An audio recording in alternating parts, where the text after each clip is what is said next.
So a little while ago I did the first part of what I felt would be at least 2 or 3 parts to do with the Betfair premium charge.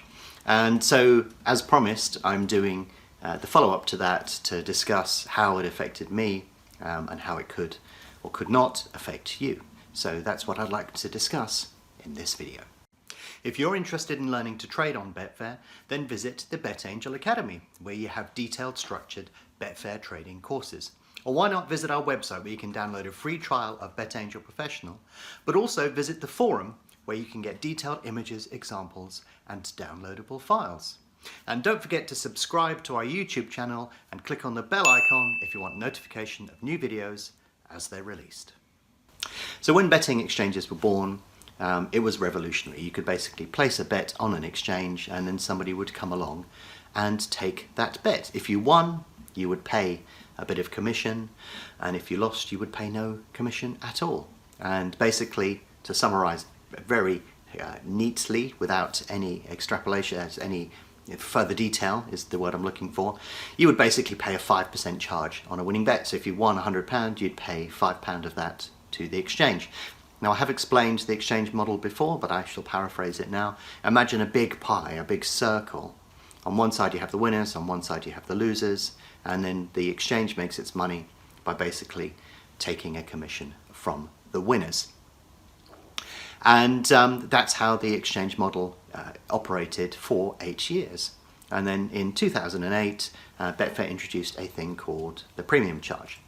And the idea was, if you were a consistent winner and you met a certain range of criteria, then they would charge you a certain amount per week on the amount of profit that you made.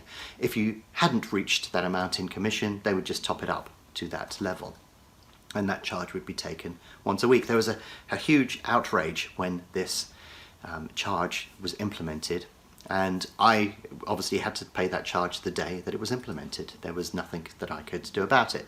But there was a general, after that initial burst of outrage, there was an initial sort of settling down, and people felt that in fact probably maybe they should be paying a little bit more, and therefore things began to settle. However, in 2011, Betfair then introduced a higher rate premium charge, which was very specifically targeted to a narrower subset of customers, but that caused a significant amount of outrage. But the big question really is it something that you should be worried about? And, you know, how does it affect me? That's why I wanted to do this video, to try and describe why I think the charge was put in place and how it affected me and others. Because one of the interesting things is, since I recorded that first video, Smarkets and Matchbook have introduced a similar charge. So I think one of the initial takeouts that you should have is that it's obviously a structural issue with the way that exchanges were set up. If you go to a financial market, you know, the New York Stock Exchange doesn't go to a Warren Buffett and say, "Hey, Warren, you've made some great picks there, can I have some of your money?" But fundamentally, that is effectively what the premium charge does. People who are profitable, it takes some of that potential profit, and then that disappears into the system somewhere. The positioning of the charge was that some people were winning very consistently, others were losing fairly quickly, and they needed the money to be able to keep that flow of people through the ecosystem. They needed to increase their marketing spend to be able to maintain the ecosystem of the exchange. The fact that other exchanges have followed suit sort of implies that that may actually be a valid thing to say. But I'll give you my thoughts on that in a second, and why I think the charge exists. But for me, obviously in 2011, it was a bit of a shock to go on. As soon as the charge came into place, I went on the absolute top rate, and that was a bit of a shock. So I did go through this spell in 2011, when the high rate charges came in, debating about what I should do. And, you know, one of the things that I did do was start using more aggressively a lot of other exchanges. I started doing that in 2008, but really ramped it up in 2011. And my activity on other exchanges now is substantial. That never would have happened if there was no premium charge in place. So there is, you know, a direct result of that charge being implemented allowed me to grow stuff elsewhere, and that's business that I wouldn't give up now. And that's not coming back. I think the unusual thing about that is I remember going to the other exchanges when the higher rate came in. That was my first reaction, was I've got to start doing business elsewhere. And I went to the other exchange and said, look, I'm going to do what I do, and if you want to come back and review it in 3 months, 6 months, whenever, then we can sit down and discuss what you think of my activity and whether you think I'm adding or subtracting from the liquidity in the exchange, or if I'm doing anything weird. And the fact is, my trading style is predominantly to offer stuff to the market. I'm waiting for people to take my positions. That's typically what I tend to do within the market. So I've always felt that I'm a net liquidity generator. And when I went to do these other exchanges and said, have a look and see what I'm up to, do you have any problem with that? They sort of said, well, we can't see why anybody would have any issue with it. And I think that's one of the flaws of the premium charge, is that it knocked out a lot of people in the market that were doing just fine. They were contributors to the ecosystem, and it just knocked them clean out. Now for me, if you look at the scale of what I do, there was a case for sort of saying, well, I could stop, but are you sort of, would you rather have a little bit less of something than absolutely nothing at all? And I think that's part of the gamble that Betfair and others have played, is that some of these people are dependent upon the system that is in place, and therefore they have to pay their way. However, that's not applicable to a very, very large number of people. And when the higher rate premium charge came in, there were some people that were much, much smaller than I that were customers of my business, and it just knocked them straight out, because there was no question or any doubt that it was worth investing any more time doing what they were doing. But the main reason for that is not the charge itself, it's just that the fact that the charge was retrospective. And the issue that I had when the higher rate charge came in 2011 was it was based upon my entire account history to that date, 11 years worth of history. There is no way I can change my behaviour or unwind that criteria. It was just impossible. And other people fell into that trap that were much smaller than me, and therefore, there wasn't a great deal more that they could really do in that whole mix. So I think that was the big issue with the charge, was that it was retrospective, and that knocked out quite a few people. But the other issue that it created as well is that people that were underneath the radar, that were perhaps heading up to there, had the opportunity to change their activity and therefore avoid it one way or another. But people who've been in the market for a long period of time were simply unable to do that. So if you look and read between the lines, that's why the premium charge was probably implemented, because if you look at the distribution of customers, it doesn't follow a normal distribution. Maybe the numbers do, but not the amounts. And when you look at the amounts of money that's won and lost in the market, what you'll find is that there's a big peak in the middle, and then on either side of that you get winners and losers, and then it tails away when you get to larger numbers. But at the very end of each tail, it starts to curve up again. So, you have people that probably have information advantage, technical advantage, knowledge advantage to an extent. There are lots of people that sit on that right far end. So for example, a large syndicate that employs 100 people doing something very unusual probably sits right on that far end. And that's predominantly what the premium charge was targeted at. Simply because they generated an excess of profit consistently, it meant that necessarily they were taking a lot of money out of the system, or this is how it was positioned. They were taking a lot of money out of the system that wasn't being reinvested and put back into the system. They weren't really contributing to the exchange. So, I've made it my task over many years not to just understand the market, but also the participants and the business models that sit behind the markets, because that allows you to out-anticipate stuff that could happen in the future, or allow you to progress in certain directions. So by a stunning coincidence, I actually met one of the guys that was involved in the creation of the charge in the first place. It was totally outside of my day-to-day betting exchange business. It was just an amazing coincidence that happened. So I began to get a better understanding of the structure of it, the number of people affected, and why it was implemented. But I've constantly, as you know, dig around all of the time anyway, just to find out what information I can and to see where people sit on that scale. But the fact is, at the higher rate end of the premium charge, very few people actually get captured by that for a number of reasons. The problem that I had is by implementing an arbitrary charge, it actually captured probably a lot of people that really shouldn't have been caught into that charge. And also, as I've mentioned just before, it was retrospective, so it gave you no opportunity to correct your behaviour. Now, the higher rate charge affects such a small number of people that I always felt it would have been sensible for exchanges that go on to implement something like that to talk to them individually, because the higher rate charge was a bit of a PR disaster and continues to be a PR disaster to this day for everybody that implements it.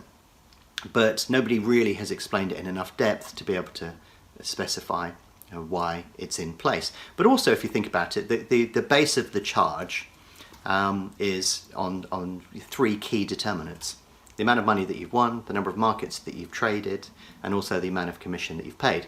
Now, if you've watched the other video, you'll know that depending upon your strike rate and the type of activity that you do, you may not actually qualify for that third criteria, the amount of commission paid as a percentage of net profit.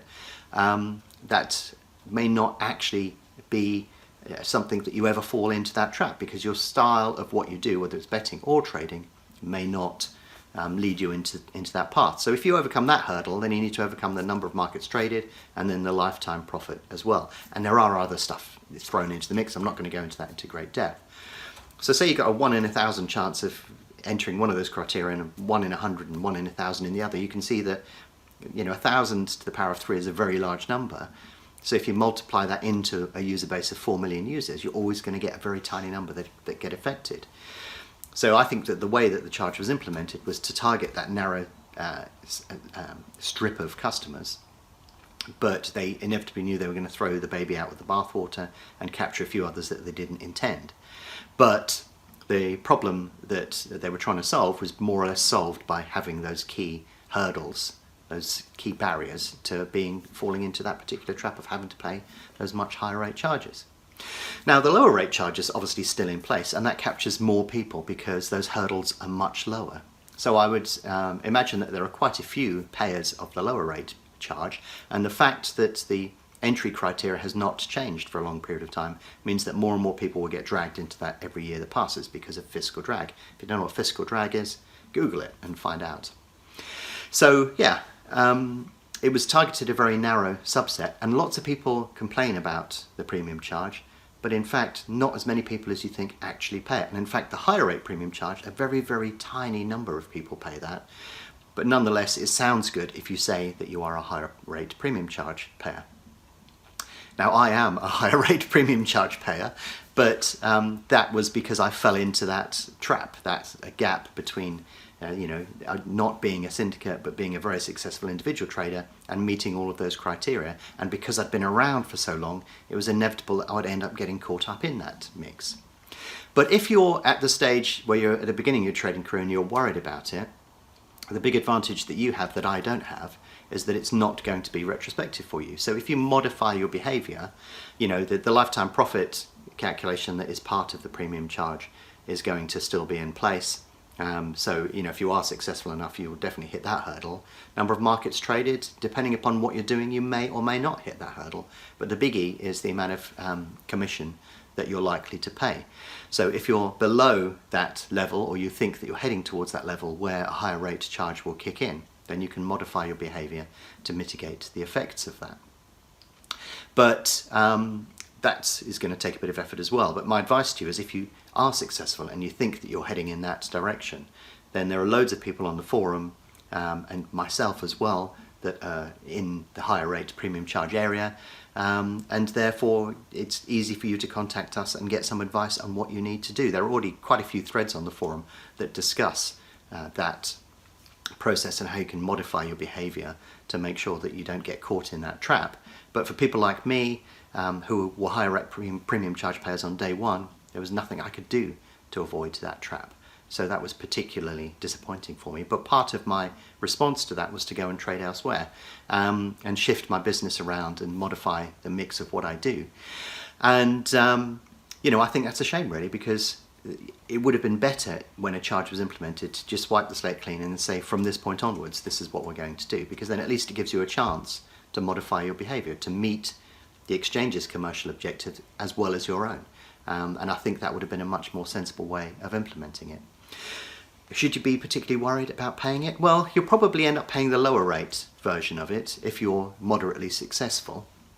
But the higher rate charge is sort of something that's out of reach for most people, simply because of all of the hurdles that are required to do it. And it's been specifically targeted at a very narrow subset of customers. However, you know, there are loads of stories of people who have been caught by it, who probably shouldn't have been caught by it. But also, you imagine you create something that's absolutely amazing. It works really well for 2 years, you make a lot of money, and then suddenly it stops making money and you start going into reverse. You don't get a rebate. I think that's a bit of a flaw with the overall process of the system as well. I know people who've been caught into that trap. But my message to you really is that it's a nice problem to have. If you're at that level with what you're doing, then you can start to worry about that particular situation at that particular time. And like I said, visit the forum and chat to other people who've been affected, and you'll get some pretty good quality advice in terms of what you should or shouldn't be doing and whether you will or won't qualify for it. But there's a lot of chatter about premium charge. A lot of people do not pay the higher rate premium charge. It's seen as a badge of honour, despite the fact that you know, it's a badge that's worn by a very few number of people. Lots of people pay the lower rate charge, but nonetheless, I think that it's something that you probably shouldn't be worried about, unless if you start to become really, really profitable. And if you fall into that mix, then you can seek some more advice from there. But the big advantage that you've got is if you're below the level and you're working towards it, at least you have some of the chance to mitigate it. So yeah, do I enjoy paying it? No, I've paid it every week for the last 52 weeks, probably much more. I'm just looking at it from a yearly perspective as we're heading towards the end of the year. I've contributed significantly to Betfair's coffers, but I don't really see anything in response to that. I'm not treated as a better customer for doing so.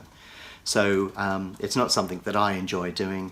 I've changed a lot of the things that I do since it was implemented, but obviously I still do it. But that's part of the fact that because of my size and what I do, there's still an opportunity for me there, even if the cost of doing it is that much higher. But yeah, hopefully that sort of rounded off this discussion for you, giving you a bit more insight into why the charge is in place, but also hopefully reassured you that probably you won't reach that level. And if you do, then you're doing really well. So you would have my full support and congratulations for having that problem.